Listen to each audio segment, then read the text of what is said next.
Do you ever wonder what truly drives a human being?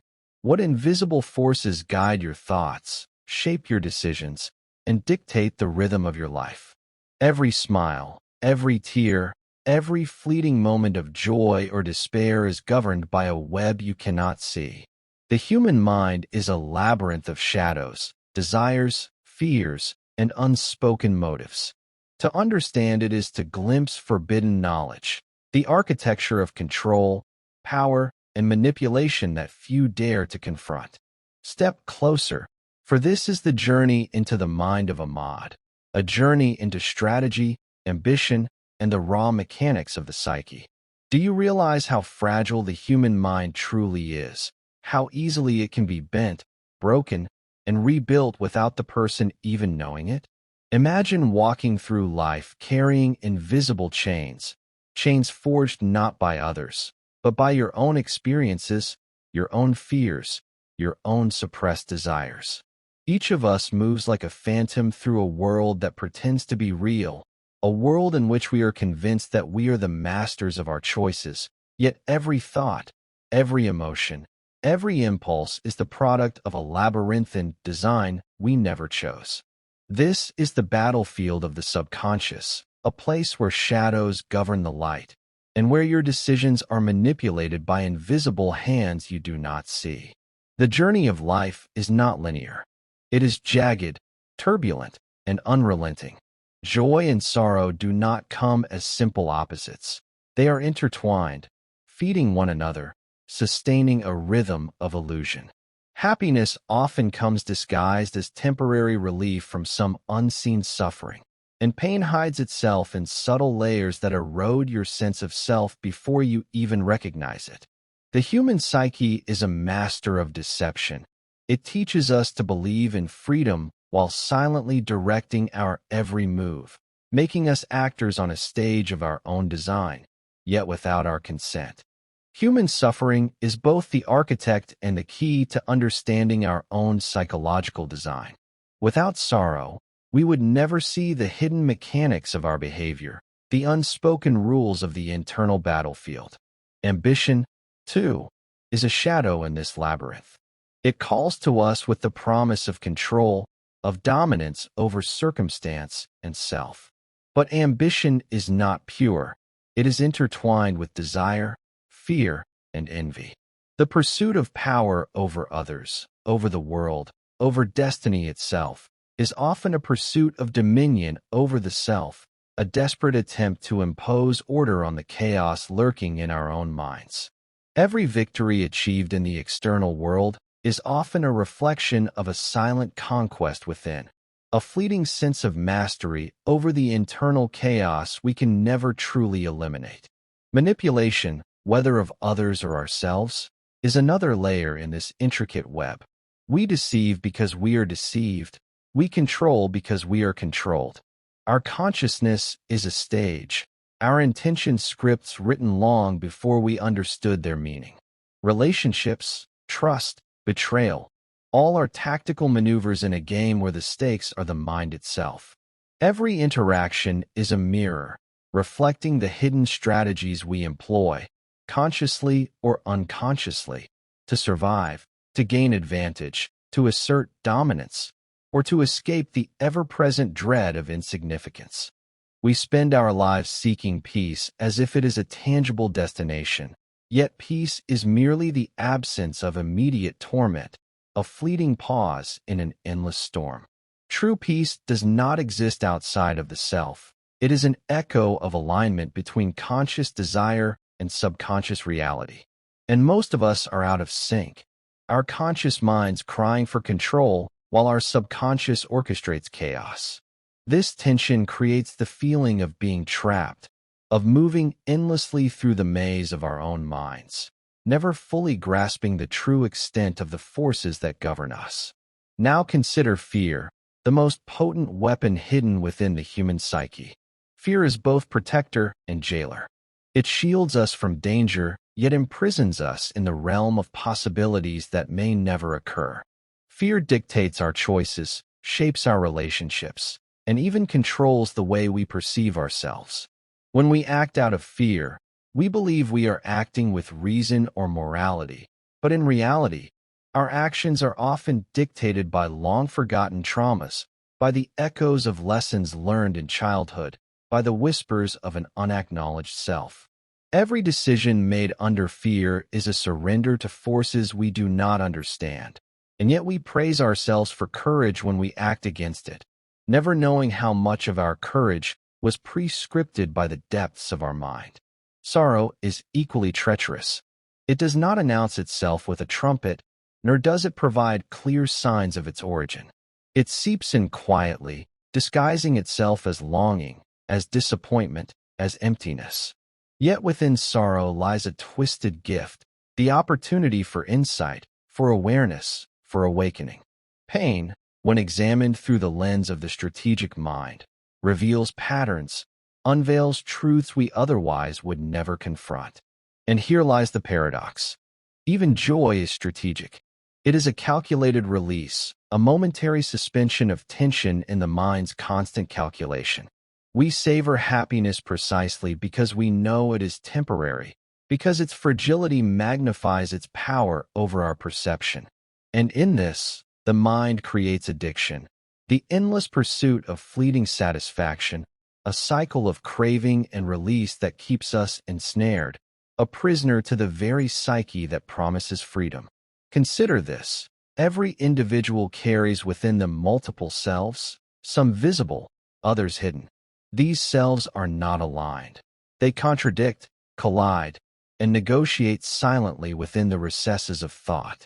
The self we show to the world may be a carefully curated illusion, a defensive mask crafted over years of experience and conditioning.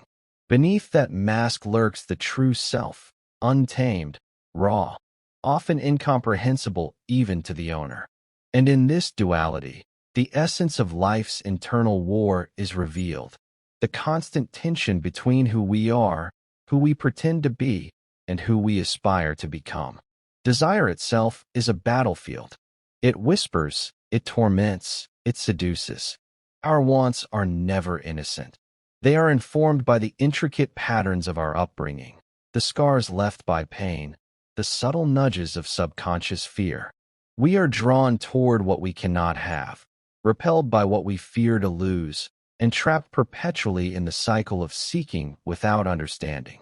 This is the dark architecture of the human mind, an empire built from longing, insecurity, and the fragile illusion of control.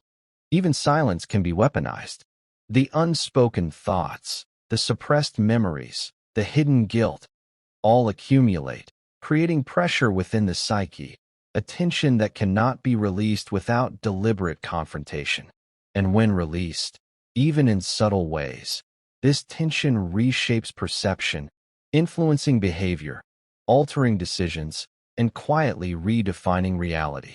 One unexamined thought can govern the actions of an entire lifetime, for the mind does not reveal its intentions to the conscious self. As the journey continues, we confront the most profound paradox. Freedom is an illusion, yet it is the only thing the mind desires. Every choice appears autonomous, yet it is dictated by unseen forces. Every action seems spontaneous, yet it is orchestrated by prior experience, unconscious patterns, and hidden strategies. To truly understand life is to grasp that mastery over the external world is meaningless without mastery over the internal one. And mastery of the internal world requires courage, not the courage of bold gestures, but the courage to confront the darkness within, the courage to see the shadowed corridors of one's own mind, to follow the labyrinth to its deepest chambers, and to acknowledge the forbidden knowledge that lies there. The journey of life is therefore a battle on multiple planes simultaneously, external and internal, conscious and subconscious, visible and invisible. Every sorrow, every joy, every fear, every fleeting moment of peace is both weapon and shield, obstacle and opportunity. Those who succeed are not necessarily those who dominate externally, but those who navigate the hidden currents of their psyche with precision, who recognize the patterns, who manipulate, who anticipate, who survive the chaos within. And yet, most remain unaware. They live in surface reality, mistaking the reflections on the water for the depths beneath. They fail to see the tides of desire, fear, ambition, and manipulation that swirl inside them, that dictate every choice, that guide every step. And the tragedy is that to live without recognizing this is to drift, to be at the mercy of forces that are at once invisible and inexorable. Life is a battlefield of the mind, and only those who understand its rules, its subtleties, its hidden currents, can navigate it with clarity. The rest stumble blindly, victims of their own internal architecture, prisoners of patterns they do not comprehend, actors in plays written by the shadowed hands of their subconscious. And in this, we begin to glimpse the paradoxical beauty and horror of existence, that our internal wars shape the external world, that our hidden fears and desires dictate the course of our lives, that every smile, every tear, every heartbeat is both a choice and a consequence, a freedom and a trap, a moment of fleeting light in an infinite shadow. Have you ever truly felt the weight of inevitability pressing down on your consciousness? A sense that despite every effort, every calculation, every strategy, you are still bound by forces you cannot fully perceive? The human mind is an intricate battlefield, and every life is a war zone where the most formidable enemy is often ourselves. Behind the facade of rational thought and deliberate action lies a labyrinth of impulses, memories, fears, and desires, each one a soldier in the army of our subconscious. And in this unseen war, victory is fleeting, elusive, and often unknowable. Time itself becomes a weapon, a silent arbiter of fate, reshaping memory, perception, and expectation. What once seemed like freedom, the capacity to choose, to act, to shape reality, proves, upon closer inspection, to be an intricate choreography dictated by past experience, latent trauma, and the subtle inclinations of the unconscious mind.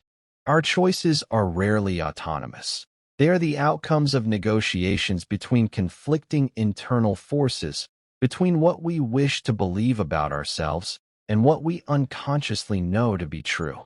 And so, we navigate life as both generals and captives of a strategy we only partially comprehend. Sorrow, often mistaken as an external force, is in truth a profound teacher. It strips away pretense, forcing confrontation with the self in ways that joy never can. It reveals weaknesses, highlights contradictions, exposes the unspoken rules we have lived by, and demands reckoning with realities we would rather ignore. To avoid sorrow is to remain blind, to deny oneself the key to understanding the invisible architecture of desire, fear, and control that governs existence. The wise do not flee from pain. They observe it, dissect it, and allow its lessons to reshape strategy.